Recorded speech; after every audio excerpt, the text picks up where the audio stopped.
Change in profit sharing ratio से आपको reserve और रीवैल्यूएशन अकाउंट देखना है डिटेल में।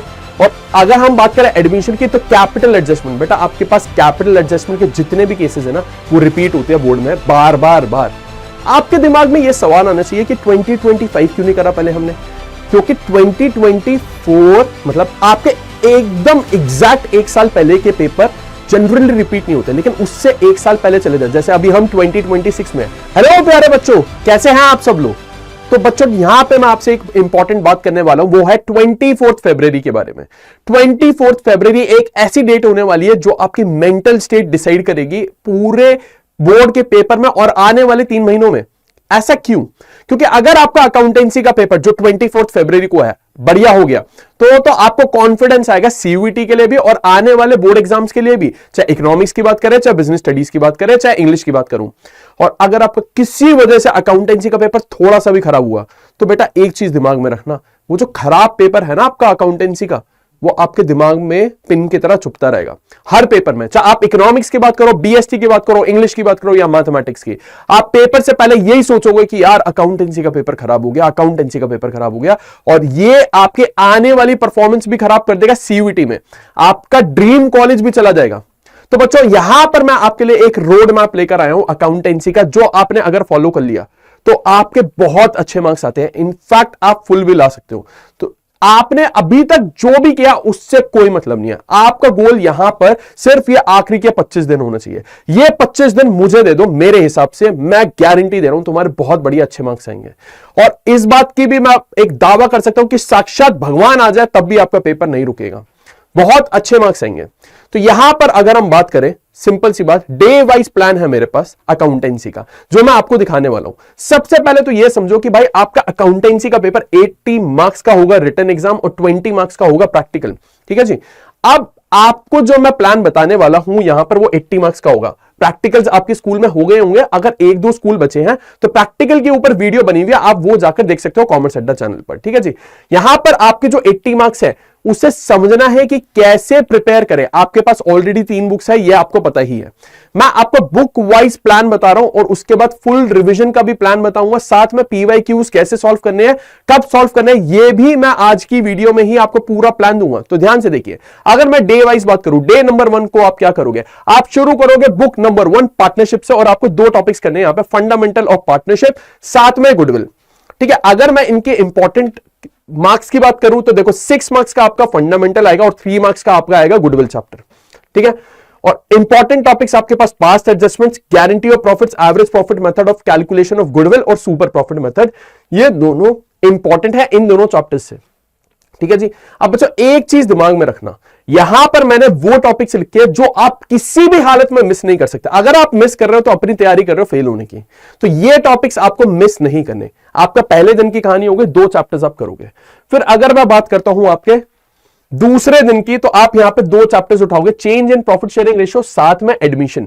6 to 10 मार्क्स का आपका लगेगा। और इसमें इंपॉर्टेंट टॉपिक्स आपको क्या क्या देखना है? देखो, change in profit sharing ratio से आपको रिजर्व्स और रीवैल्यूएशन अकाउंट देखना है डिटेल में। और अगर हम बात करें एडमिशन की तो कैपिटल एडजस्टमेंट, बेटा आपके पास कैपिटल एडजस्टमेंट के जितने भी केसेस है ना वो रिपीट होते हैं बोर्ड में बार बार बार। तो आप गलती से भी कैपिटल एडजस्टमेंट एडमिशन में मिस मत करना, नहीं तो बहुत ज्यादा प्रॉब्लम हो जाएगी आपके लिए। ठीक है जी। अब चलते हैं आगे डे नंबर 3 पे। डे नंबर 3 पे क्या करेंगे हम? रिटायरमेंट और डेथ। हमेशा याद रखना ये दोनों चैप्टर साथ में पढ़ने चाहिए क्योंकि इनके काफी टॉपिक्स ओवरलैप होते हैं और आपको समझ में आएगा क्यों। अगर हम बात करें 6 मार्क्स का आएगा और ये चैप्टर्स जनरली चॉइस में आते हैं आपके पास। जनरली चॉइस की रिटायरमेंट और डेथ में से एक क्वेश्चन करना होता है। एमसीक्यू की बात नहीं कर रहा मैं, 6 मार्क वाले सब्जेक्टिव क्वेश्चन की बात कर रहा हूं। देखो इंपॉर्टेंट टॉपिक्स क्या क्या? एक तो पार्टनर का लोन अकाउंट रिटायरमेंट चैप्टर से, उसी के जैसा है एग्जीक्यूशनर्स अकाउंट डेथ चैप्टर में। तो दोनों में से एक कोई भी पढ़ लो, दूसरा अपने आप प्रिपेयर हो जाएगा। फिर मैं बात करता हूं capital adjustment. Again capital adjustment आपके डेथ में भी सेम है, रिटायरमेंट वाली, तो कहीं पे भी आप एक बारी पढ़ लो, आपका काम हो जाएगा। फिर share of profit of disease partner, यहां पे आपके पास 2 मेथड्स होते हैं, वो डिटेल में देख लेना, बहुत ज्यादा इंपॉर्टेंट होने वाले हैं वो आपके लिए। बहुत ज्यादा इंपॉर्टेंट, ठीक है जी। तो ये आपका डे 3 की कहानी। अभी तक हमने यहां पर आपकी बुक 1 से 6 चैप्टर कर लिए। अब डे नंबर 4 पे आपको पता ही है क्या करेंगे, हम डिसोल्यूशन खत्म करेंगे। 6 to 8 मार्क्स का टॉपिक है आपका ये, और जर्नल एंट्री साथ ही साथ में रियलाइजेशन अकाउंट बहुत ज्यादा इंपॉर्टेंट है। तो डे 1 से लेकर डे 4 तक आपकी पूरी पार्टनरशिप समाप्त हो गई। डे नंबर 5 पे क्या करोगे, डे नंबर 5 पे आप करोगे यहां पर बुक 2 शुरू, और पहले शुरू करोगे आप डिबेंचर्स। 6 to 8 मार्क्स का आएगा, और इसमें सबसे ज्यादा इंपॉर्टेंट टॉपिक है अदर देन कैश इशू और विद टर्म्स ऑफ रिडेम्पशन, मतलब जब आप डिबेंचर्स इशू कर रहे हो रिडेम्पशन की टर्म्स के साथ, ठीक है जी। तो ये दोनों टॉपिक्स बहुत ज्यादा इंपॉर्टेंट है इस चैप्टर से। हमने डे 1 से लेकर डे 5 तक अपनी पार्टनरशिप पूरी खत्म कर दिया और डिबेंचर्स खत्म हो गया। डे 6 को आपको क्या करना है, डे 6 में आप एक लेंगे ब्रेक छोटा सा, और यहां पर आप करेंगे रिविजन। रिवीजन में क्या है, डे 1 से लेकर डे 5 तक जो भी आपने पढ़ा, मतलब पार्टनरशिप और डिबेंचर्स, वो डिटेल में कंप्लीट करोगे, ठीक है जी। ये हो गया आपका रिवीजन का पॉइंट। यहां पर आप रिवीजन कर रहे हो, रिवीजन नंबर 1, ठीक है जी। अब देखो डे 7 आपके लिए बहुत इंपॉर्टेंट डे होने वाला है, क्योंकि यहां पर आप 14 से 16 मार्क्स अपने मुट्ठी में करोगे। क्यों, देखो शेयर कैपिटल एक ऐसा टॉपिक है जो सबसे बड़ा चैप्टर है और सबसे ज्यादा इंटरेस्टिंग और सबसे ज्यादा वेटेज रखता है। आप इसको पूरी डिटेल में यहां पे पढ़ोगे। इंपॉर्टेंट टॉपिक्स की बात कर लेते हैं, प्रो राटा, इशू, फॉरफीचर, री इशू और कैपिटल रिजर्व। कैपिटल रिजर्व को मैंने अलग से हाईलाइट करा है, उसके पीछे वजह है आजकल क्या होने लगा है, कैपिटल रिजर्व का एक क्वेश्चन आने लगा है 6 मार्क का, जिसमें 2 सब पार्ट्स होते हैं या 3 सब पार्ट्स होते हैं। आपको कैपिटल रिजर्व कैलकुलेट करना होगा अलग अलग केसेस में। तो ऐसे क्वेश्चन भी आने लगे हैं कैपिटल रिजर्व से, इसलिए मैंने अलग से हाईलाइट कर दिया, ठीक है। ये डे 7 की कहानी हो गई। डे 8 को क्या करोगे, अब आप यहां पे बुक 3 शुरू करोगे। बुक 3 में सबसे पहले आप करोगे कैश फ्लो। आपको पता है कि कैश फ्लो कितना ज्यादा स्कैरी है, तो सबसे पहले स्कैरी चीज खत्म करो। क्या है जी, 6 to 8 मार्क्स का इंपॉर्टेंट चीज क्या है, इसमें आपको ज्यादा ध्यान देना है इन सब चीजों पे। ऑपरेटिंग एक्टिविटीज का इनडायरेक्ट मेथड और इन्वेस्टिंग एक्टिविटीज, ठीक है जी। ये हमारी डे 8 की कहानी हो गई। अब डे 9 को आप करोगे रेशियोज चैप्टर। रेशियोज चैप्टर आपका अगेन 6 मार्क्स का लगेगा, और सॉल्वेंसी और टर्नओवर रेशियोज आपके लिए ज्यादा इंपॉर्टेंट है। क्या आप लिक्विडिटी और प्रॉफिटेबिलिटी को इग्नोर कर सकते हो? The answer is no. Ignore आपको कुछ नहीं करना, बस इस पे ज्यादा एम्फेसिस करना है, ज्यादा क्वेश्चंस इन टॉपिक्स के सॉल्व करने हैं। यहां तक आपके डे 9 की कहानी हो गई। अब डे 10 में आप पूरा अकाउंटेंसी का सिलेबस खत्म कर दोगे। कैसे? डे 10 में आपके पास financial statements of a company करोगे, आप एनालिसिस करोगे और comparative and common size statement करोगे। यहां पर देखो कंबाइंड ये 6 to 8 मार्क्स के होते हैं, मार्क्स वेरी करते हैं। तीनों चैप्टर्स का कॉम्बिनेशन बता रहा हूं मैं आपके लिए। सबसे ज्यादा इंपॉर्टेंट क्या है, बैलेंस शीट का फॉर्मेट कंपनी वाली, फाइनेंशियल स्टेटमेंट कंपनी का, मतलब statement of profit and loss, और साथ में फॉर्मेट्स आपके लिए कॉमन साइज स्टेटमेंट और कंपैरेटिव स्टेटमेंट के। अगर आपने वो डिटेल में नहीं समझा तो आप अपने मार्क्स खो दोगे। फ्री के मार्क्स हैं यहां पर। बैलेंस शीट के ऊपर मैं वीडियो बना चुका हूं ऑलरेडी। अगर आपको ये दोनों टॉपिक्स पढ़ने तो एनालिसिस ऑफ फाइनेंशियल स्टेटमेंट की मैराथन है कॉमर्स अड्डा चैनल पर, वहां पर मिल जाएगी। सारे रिसोर्सेज ऑलरेडी फ्री अवेलेबल है आपके लिए, ठीक है जी। चलिए जी, ये डे 10 तक की कहानी थी। डे 10 तक हमने पूरी अपनी कंप्लीट कर ली अकाउंटेंसी, ठीक है। अब डे 11 को क्या करेंगे, डे 11 पे आप रिवीजन करेंगे बुक 1 2 3, और जल्दी जल्दी रिवाइज करना है। जो भी आपने पढ़ा फटाफट से घुमा लिया, और यहां पे आपको एक काम करना है, यहां पे अपने डाउट्स निकाल लेना। जो भी डाउट्स हो ना वो निकाल लेना और उसको वर्क करना शुरू करना, ठीक है जी। कैसे करेंगे अभी बताता हूं। अब बात करते हैं आपका डे 12 पे। आप यहां पे सॉल्व करोगे पास्ट ईयर पेपर, कौन सा, 2024 का। और जब भी पास्ट ईयर पेपर सॉल्व करो ऐसे करना कि 3 आवर्स का टाइम अपने ने पूरा निकालना, और घर पे बोल देना कि इस 3 घंटे में आपको डिस्टर्ब नहीं करना। आपको ये पेपर ऐसे सॉल्व करना है इस टाइम पर जैसे आप एग्जामिनेशन हॉल में बैठे हो, ठीक है। साथ ही साथ में एक इंपॉर्टेंट चीज आपके लिए, 3 आवर्स जो है ये आपके अपने होने चाहिए। कोई डिस्टर्बेंस नहीं होने चाहिए, कोई मोबाइल फोन नहीं होना चाहिए आपके पास। और आप जो भी पेपर करोगे वो प्रॉपर आंसर शीट पे करना, रजिस्टर में मत करना। 20 से 30 रुपए का पैकेट आता है आंसर शीट का, वो करना। वजह है उसके पीछे, देखो रजिस्टर आपका लंबा होता है, ठीक है ना, आपका वर्टिकल फॉर्मेट में होता है, लेकिन जो आपकी आंसर शीट होती है वो हॉरिजॉन्टल फॉर्मेट में होती है। तो यहां पर आपको फॉर्मेटिंग में प्रॉब्लम ना हो, इसलिए आप आंसर शीट पे सॉल्व करिएगा। कोई भी सैंपल पेपर सॉल्व कर रहे हो, कोई भी आप पास्ट ईयर पेपर सॉल्व कर रहे हो, वो हमेशा आंसर शीट पे सॉल्व करिए, ठीक है जी। ये आपकी हो गई डे 12 की कहानी। पास्ट ईयर पेपर आपने सॉल्व करा 2024। आपके दिमाग में ये सवाल आना चाहिए कि 2025 क्यों नहीं करा पहले हमने, क्योंकि 2024 मतलब आपके एकदम एग्जैक्ट एक साल पहले के पेपर जनरली रिपीट नहीं होते, लेकिन उससे एक साल पहले चले जाए, जैसे अभी हम 2026 में है, तो 2024 के पेपर से चांसेस ज्यादा होते हैं टॉपिक्स रिपीट होने के। ठीक है जी, तो आपने पास्ट ईयर पेपर सॉल्व करा, फिर आप डे 13 पे सैंपल पेपर सॉल्व करोगे, जैसे अभी आपको बताया वैसे ही सॉल्व करना है आपको। फिर हम बात करते हैं डे 14 पे आप पास्ट ईयर पेपर सॉल्व करोगे, कौन सा, 2025 वाला। ओके जी, पास्ट ईयर पेपर डे 14 पे, और डे 15 की कहानी देखो, आप यहां पर सैंपल पेपर सॉल्व करोगे 2025 वाला। ठीक है जी, और जब आप सैंपल पेपर सॉल्व कर रहे हो, ये आप पास्ट ईयर पेपर जो भी आप सॉल्व कर रहे हो, सैंपल पेपर सॉल्व कर रहे हो, आपके पास जो भी डाउट्स आ रहे हैं उन्हें अलग से निकाल लो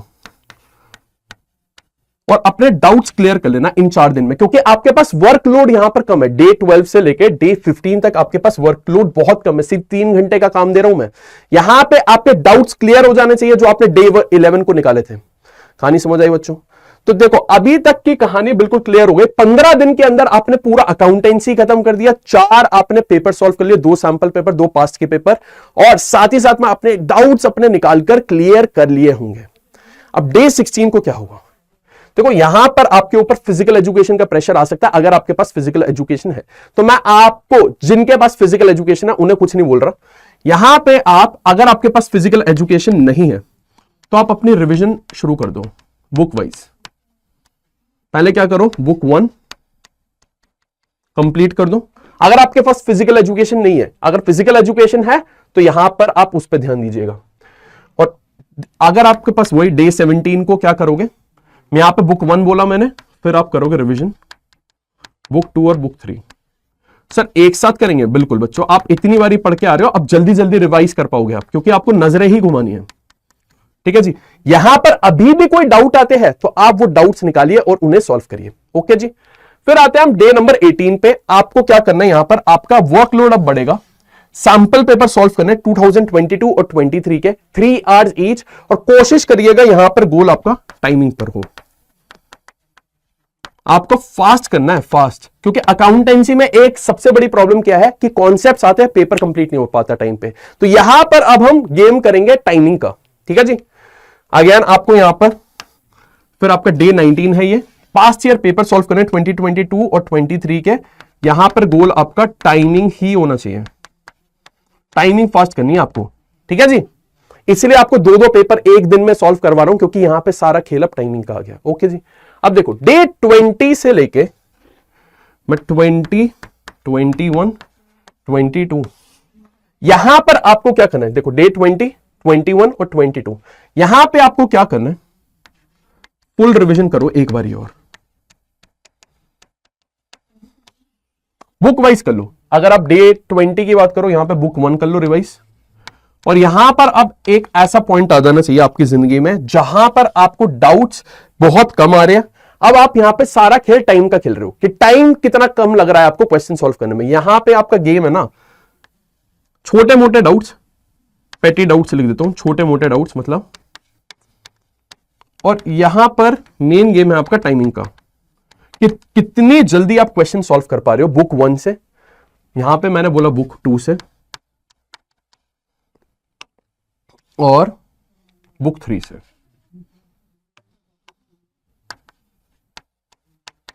ठीक है जी, कोई डाउट इसमें? बुक 1, बुक 2, बुक 3 आप टारगेट करोगे डेट अपना 20, 21, 22 पर। ठीक है, आपका गोल सिर्फ और सिर्फ यहां पर यह होगा कि आप कितना जल्दी क्वेश्चन सॉल्व कर पा रहे हो। ठीक है, यह होने के बाद डे 23 पे आपको क्या करना है, फुल रिवीजन करना है एक आखिरी बारी, तीनों बुक्स को साथ में करना है एक बारी, ऑल बुक्स टुगेदर। और यहां पर आपको एक चीज और करनी है, आखिरी दिन में आपको करनी है अपनी थ्योरी। अभी तक मैंने आपको थ्योरी नहीं बोला था, उसके पीछे वजह थी। थ्योरी मैंने इसलिए नहीं बोला क्योंकि मुझे पता है थ्योरी पढ़ के याद नहीं रहती। अब बिल्कुल एग्जाम से 1-2 दिन पहले आ गए हम, यहां पर थ्योरी पढ़ेंगे और डिटेल में पढ़ेंगे ताकि हमें आइडिया रहे कि क्या है। थ्योरी में भी कई बार क्वेश्चन लग जाते हैं आपके, 4 से 10 मार्क्स की थ्योरी आ जाती है किसी किसी अटेम्प्ट में। तो यहां पर अब आप थ्योरी पढ़ेंगे, ये सेकेंड लास्ट डे होगा आपका, सेकेंड लास्ट डे। जरूरी नहीं है ये सेकेंड लास्ट हो, पर आप इसे ऐसे प्लान करके चलिए कि सेकंड लास्ट डे आप अपनी theory plus all books together revise करो, ठीक है जी। फिर आपके पास डे 24 आया। यहां पर अगर आप सॉल्व करना चाहो तो एमसीक्यू सॉल्व कर सकते हो एक्स्ट्रा, सिर्फ और सिर्फ एमसीक्यूज, और कुछ नहीं करना, तीनों बुक्स के, बुक 1, 2, 3। अभी तक आप ऑलरेडी सॉल्व करके आ रहे थे, पर यहां पे एक दिन आप खाली एमसीक्यू को दो, बुक 1, बुक 2 और बुक 3। आपने ऑलरेडी बहुत पढ़ाई कर ली है, यहां पर मेरे को पता है आपने एमसीक्यूज पहले भी सॉल्व करेंगे, पर एक स्पेशल डे आपने क्या करा, एमसीक्यू को दे दिया डे 24, और फाइनली आप क्या करेंगे, डे 25 को रेस्ट करो। अगले दिन बेटा पेपर होगा आपका, रेस्ट करना, अपनी हेल्थ पर ध्यान देना, ठीक है जी, कोई डाउट इसमें?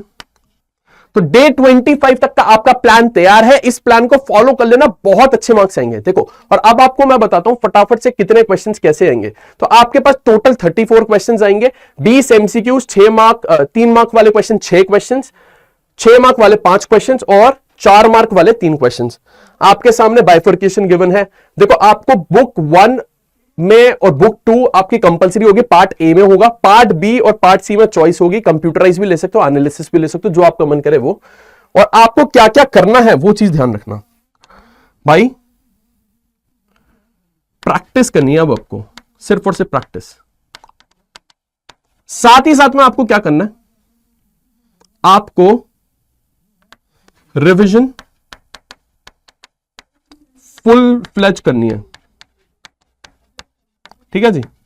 और आपको अब आंसर शीट चलानी है, 20-30 रुपए का पैकेट आएगा यार, ज्यादा नहीं आएगा, और आंसर शीट पे पेपर सॉल्व करना,